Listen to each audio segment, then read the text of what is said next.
National Nancy's, the fourth in the Alex Reynolds Mysteries.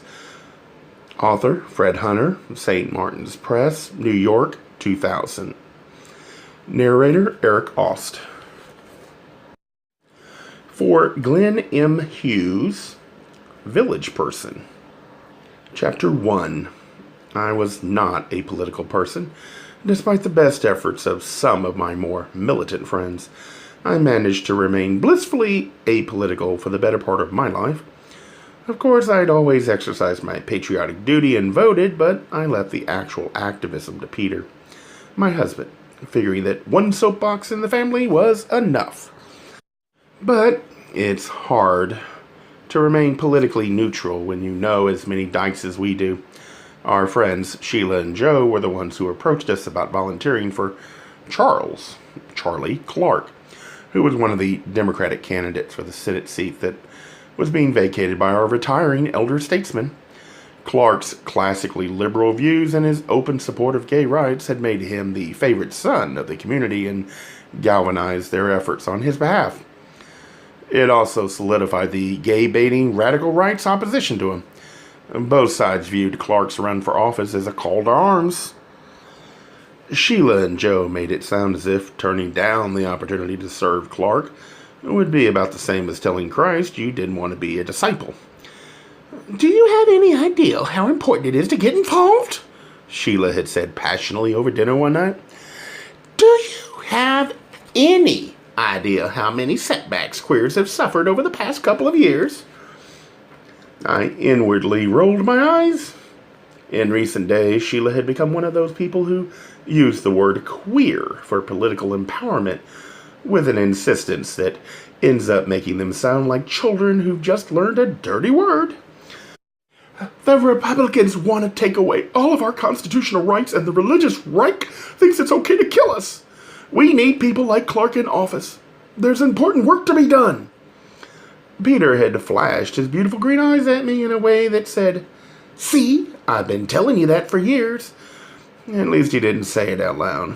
After a while, my reluctance to get involved was overwhelmed by the Borgian pull of the entire gay community. Resistance was futile. I had to succumb, which is why I found myself stuffing envelopes in the Chicago branch of the Charlie Clark's campaign headquarters. The headquarters was located in a storefront on Lincoln Avenue, just north of Fullerton. It was crammed with folding chairs and tables at which volunteers were engaged in a variety of menial tasks. The far end of the room was partitioned off as cubicles for our office manager and her assistant. And the back room had been turned into offices for the candidate and his campaign manager to use whenever they were in town. It wasn't a heavily funded campaign, but it was sincere.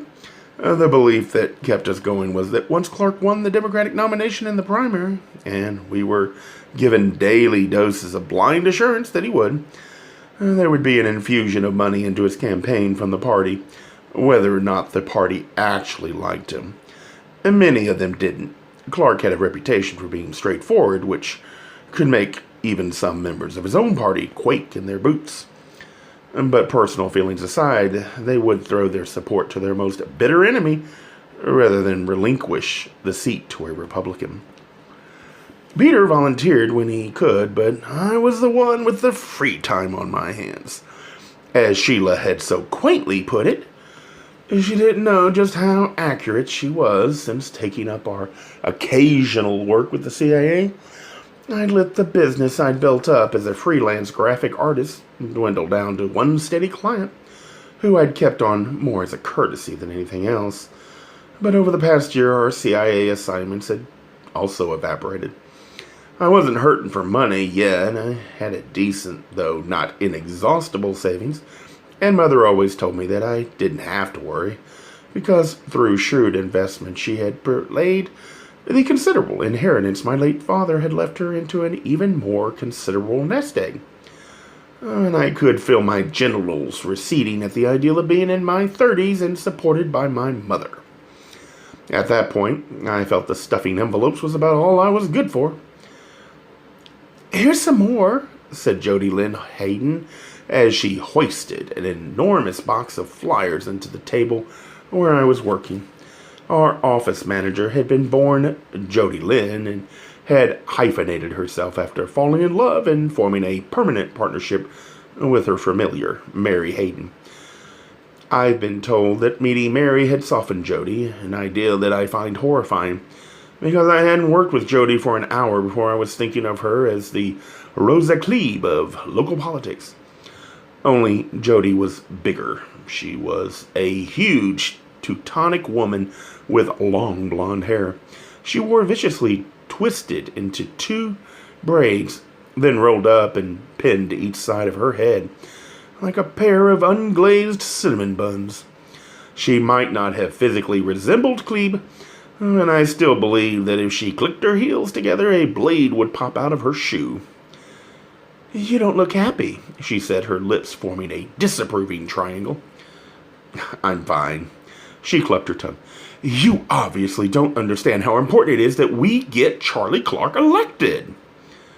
My brain reeled as Jody launched for the 100th time into a tirade about the ills of the world and the solutions that Charlie Clark had to offer. I'm sure she was using actual words, but my mind was registering only a hollow gurgle, like the sound of water swirling down the drain. I drifted back into focus when it sounded as if she was wrapping it up. "So, everything, no matter how insignificant it seems to you, is important. If just one person doesn't get that flyer, that may be the one vote that decides this election." "Yes, sir," I said, snapping a crisp salute. Jody pulled back slightly and scowled. I thought she might bite me, but instead she just shook her head with disgust and walked away. "Too intense for words, isn't she?" said David Leach, the blue-eyed nymphette who was working at the end of the table. "I wish," I replied. I spent the last hour answering phones, which I found only slightly less tedious than stuffing envelopes. It's hard to believe that irate phone calls could become boring, but they did. "You tell that pansy-ass faggot lover that if he gets elected, he's a dead man," snarled one caller.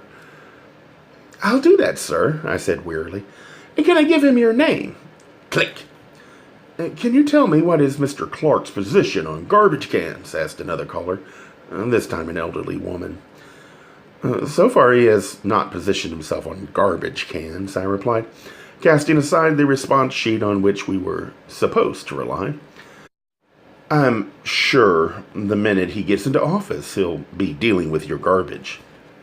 Click. I've got it, cried Sean Stillman, one of the other volunteers. He jumped up on his chair, but his hands over the mouthpiece and merrily waved the receiver in the air. "It's today's bomb threat!" The workers broke out in cheers and applauded. The office had been receiving bomb threats for the past month, sometimes 3 or 4 a day. To most of the volunteers, it had almost become a game. We were thinking of holding an office pool, betting on who could rack up the most threats in 1 week. Hello, Sean said into the mouthpiece. He hung up. He jumped down from the chair and replaced the receiver. Despite all the joking around about it, some of the volunteers were worried about the threats. There was fear behind their smiles. In my own present frame of mind, I felt that after defeating evil foreign agents, crooked American agents, and crazed religious zealots, it would probably be fitting if I was blown to bits while stuffing envelopes. "It's like I've told all of you before," Jody Lynn Hayden announced in her booming voice. "These threats are a badge of honor. A threat to Charlie Clark and his campaign means that he's really making headway as we move toward the primary. We have victory in our sight. We've got them scared, and all they can do is come back at us with cheap threats." She paused to punctuate this with a triumphant smile. "Now, pick up the pace, people. We still have a lot of work to do." She clapped her hands together twice, then went back to her cubicle. Sean finished a whispered conversation with the volunteer to his left, and then got up and followed Jody, casually brushing the sandy locks out of his eyes as he crossed the room. I'd never had much in the way of dealings with him, but he struck me as the type of person who believes the world is his Red Sea and it needs to part for him. "What are they do about the threats?" asked David, who had wandered over to the bank of phones during the hubbub. He was a bit newer to the cause than me and looked slightly confused by the celebration surrounding the phone call. "Oh, they just log it and turn it over to the FBI." His eyes widened. "That's all?" I shrugged. "We're getting them every day. What more can we do? I'm sure they follow them up. It's easy enough for them to get phone records." "But shouldn't somebody check the office for a bomb?" "There's no bomb here," I said reassuringly. "How do you know?" "If there was, Jody would have sniffed it out." He laughed without looking happy, then went back to his work before the commandant could catch him slowing off. By 5:30, I was no longer listening to the callers at all. While they droned on, I was mentally singing. "Go down, Moses, way down to Egypt land. Tell all Pharaoh, let my faggot go." Moses finally arrived in the form of Peter Livesey, my husband, lover, and at that moment, my liberator. He had fallen into the habit of stopping in at campaign headquarters on his way home from Farahat's, the men's clothing store at which he worked, and then we'd walk home together. It's a testament to just how bored I was and how much I adore him, that when he appeared in the doorway, he seemed to be bathed in a bright white light and float toward me in slow motion like a blue-suited guardian angel. "Are you ready to go?" he asked. "I assume that's a rhetorical question," I said as I got up from the table and grabbed my jacket from the coat rack by the door. I didn't wait to put it on before going out onto the street. "What's your hurry?" "No hurry," I replied, slowing down. "I just feel like I've been locked in a cage all day." "Come on, it can't be as bad as all that." "That's easy for you to say. You've been helping young men in and out of their clothes. I've been listening to the huddled masses yearning to spew anti-gay bile." "Well," he said with a heavy sigh, "it's all in a good cause." "Oh, please. You're not going to start telling me what a worthy candidate Charlie Clark is, are you?" "Well, he is a worthy candidate." I know. I've heard about it all day. Again. Especially from Jody. That dyke is so damn political.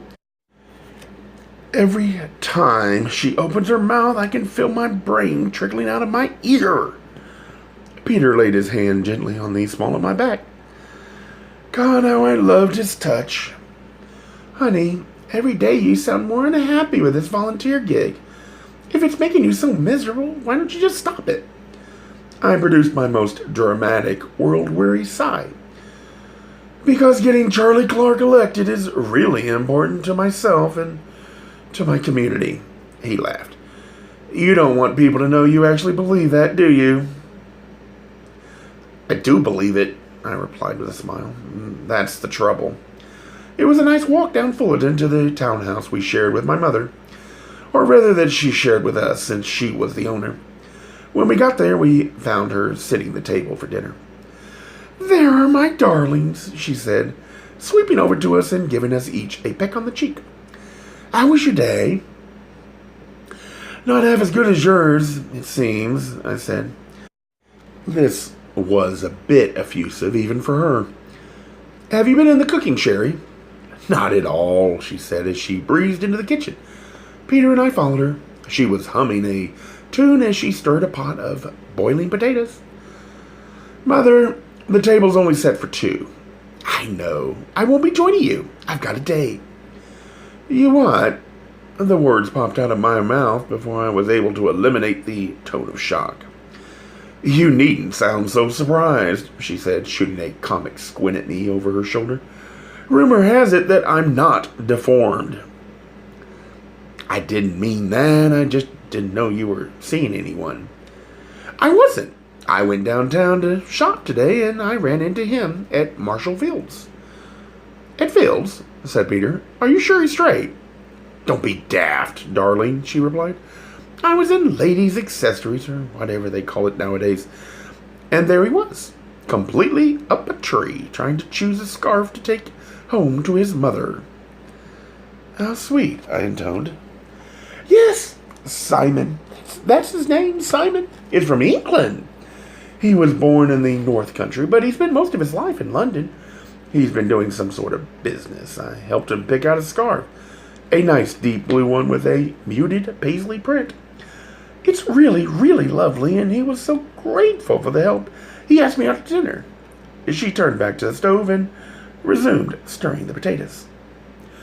Do you mean to tell me you allowed yourself to be picked up in a department store? Yes, she exclaimed with delight. And you're going out to dinner with him? Are you crazy? You hardly know anything about him. He could be an axe murderer. Darlene, he's British. So was Crippen. Gone, she said, taking a playful swipe at the air. Simon was a proper gentleman. He's ever so nice. Gone. I turned to Peter. I don't believe this. 10 minutes with another Englishman and she turns into Eliza Doolittle. Well, I think it's great, said Peter. But you didn't need to cook dinner for us. We could have fended for ourselves. Nonsense. I enjoy doing it. But if you wouldn't mind, I would appreciate it if you'd finish it up so I can get ready for my date. He should be here soon. Now, there's a lovely bit of beef in the oven, and it should come out in about 20 minutes. The potatoes will be done about the same time. There are salads in the refrigerator. She bustled toward the doorway, pausing just long enough to pinch my cheek. Do try not to look quite so much like a blowfish, dear. With this, she scurried through the house and up the stairs. Oh, this is great, I said, once she was gone. I spent all day being browbeaten by the beast of Belson, and Mother's dating Jack the Ripper. She's a level-headed woman. You don't have anything to worry about. I looked at him as if he'd lost his mind. This is my mother we're talking about, right? The woman who once set fire to a building that we were in to try and rescue us? He shrugged. It worked. I looked heavenward for help. That was only one example of her little antics. Do you want to hear the whole list? Peter stared at me in silence. Honey, what's wrong? Nothing. Of course there is. You know your mother can take care of herself. What's going on with you? You seem so unhappy lately. I don't mean just about your mother and this volunteer thing. There must be more to it. There's something inherently comforting about being known too well. It brings a shorthand quality to your relationship that even at the worst of times can make you feel that everything will be all right. I suddenly felt like crying, and Peter must have sensed it because he slipped his arms under me. I buried my face in his shoulder. I feel so worthless. Why? He said, stroking my hair. I practically ruined my business. No, you haven't. Yes, I have, and it's my own damn fault. That's silly, he said quietly. You could build it back up in a minute if you wanted to, and you know it. You're a damn good artist. That can't be all that's bothering you. I swallowed. We haven't heard from Nelson for months. Again, Lawrence Nelson was our boss from the CIA on our occasional forays into the world of espionage. I see, Peter said with a smile in his voice. You know, I'd hate to think you were this unhappy because it's been so long since our lives have been in danger. I laughed half-heartedly. You don't understand. You're gone all day. You have something to do. I'm just sitting around here like a worthless lump of nothing, waiting for the phone to ring. So all of this is work-related, I guess. I feel like a housewife who's been told all she's good for is volunteer work. Nobody needs me. Peter pushed me back slightly so that he could look into my eyes. I need you. The sincerity with which he said this knocked a couple of pegs out of my self-pity. No, you don't, I replied, hoping he'd say it again. Oh, yes, I do. He gathered me back into his arms. If you weren't around, I don't think I could go on living. You're what keeps my heart beating. I pulled back and looked at him. The corner of my mouth curled. That is the soppiest thing you've ever said to me, he laughed. That doesn't make it any less true. Our lips came together, and for a few moments, all of the cares I'd been feeling disappeared. We were interrupted when Mother called from the top of the stairs. Alex, I think I smell something burning. Don't worry, Mother, I called back. It's just me. The lovely bit of beef Mother planned for our dinner did get a little singed while Peter and I engaged in a spontaneous spot of necking. But when we got around to having dinner, it was pretty good nonetheless. We were clearing the table when the doorbell rang. Would you get that, darling? Mother's voice floated down from the second floor. I'm not quite ready yet. I opened the door and was faced with an absolutely striking man of around my mother's age. His hair was jet black and flecked with bluish gray at the temples. His skin was rather light and his eyes were light blue. He wore an expensive-looking three-piece suit. Hello, he said in a deep, pleasing voice. My name is Simon Tavelli. Does Jean Reynolds live here? Yes, I replied. Please come in. Mother will be down in a minute. I'm Alex, her son. He stepped in and I closed the door behind him. I'm very pleased to meet you, he said as he reached out and gave me a firm handshake. When I had disengaged myself, I said, and this is my husband, Peter. Tivoli reached for Peter's hand, but stopped short. Oh! He smiled broadly and gave Peter's hand a hearty shake. You must forgive me if I sounded surprised. Your mother didn't mention that you were a Nancy boy. It seldom comes up at the first meeting, I replied.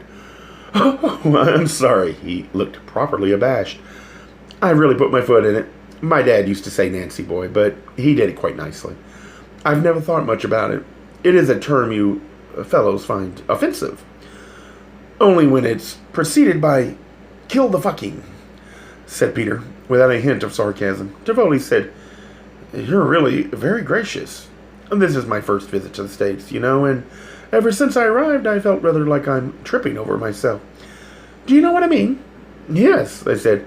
How long will you be in town? About a fortnight altogether, he replied amiably. I've already been a week. My company sent me over. What company would that be? Peter applied some not too gentle pressure on my left shoulder blade. Oh, it's just a computer company. Nothing you'd ever have heard of. The main office is in London, and they've sent me here to the American branch for some seminars. Sounds interesting. 'Tisn't really, he said with a smack of his lips. But it got me a trip to a place I've never seen. The only thing really interesting that's happened to me so far was meeting your mum. It's rather lonely, being in a country where you don't know anybody. It was awfully nice to run into someone from England. It made me feel right at home. Is that you, Simon? Said Mother as she came down the stairs. She was wearing a long pearl dress with a white, loose-knit shawl wrapped around her shoulders. She didn't exactly look dressed for the ball, but with her natural beauty and bearing, she had about the same effect as the transformed Audrey Hepburn, descending the staircase in My Fair Lady. It's so nice to see you again, she said, extending her hand. He lifted it to his lips and kissed it lightly. I suddenly feel like her wicked stepsister, I whispered to Peter, who responded by jabbing his elbow into my ribs. I've made reservations at a restaurant called Mon Petit. I'm afraid I don't know anything about it, but one of the fellows at my company says that it's very good. I'm sure it will be lovely. Don't you mean loverly? I said under my breath. Peter gave me another jab. Tivoli turned to Peter and me. You'll excuse us, won't you? We don't want to be late. He smoothly maneuvered Mother to the door, where she paused long enough to say, Have a nice evening, boys. As the door closed, she added, Don't wait up.